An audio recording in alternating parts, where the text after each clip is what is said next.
Welcome to ZKTeco India official YouTube channel. Today I am going to explain about how to set expression rule in MB360 device.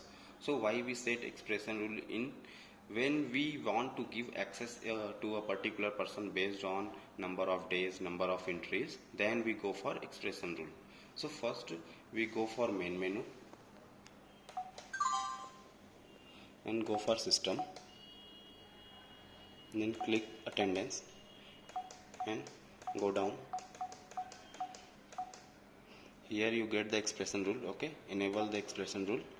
After that you got expression rule option. You can see here there are three options. Okay, so first, keep user no audit future punch, means the user data will be there in this device after completing expression rule, but punch will not consider for the future. And second, keep user and audit future punch, means the user data will be there in the device after completing expression rule, and also punch will be considered for the future. And third is the delete user, means automatically user data will be deleted after complete expression rule. Okay, so according to you, you can choose. Okay, then go back and go user management and go for new user. Here you put the employees detail. Okay, like name, ID, fingerprint.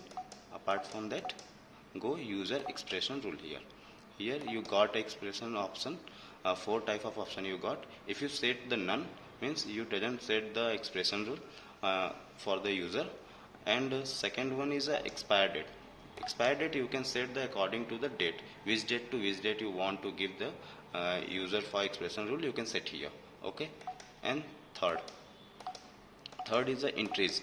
Entries wise you can set number of entries like 10, 20, how many numbers you give the punches, that time you set the expression rule here, entries wise. Okay, and fourth is the expire date and entries. If you want to set both according to date and entries wise, you can choose the fourth option.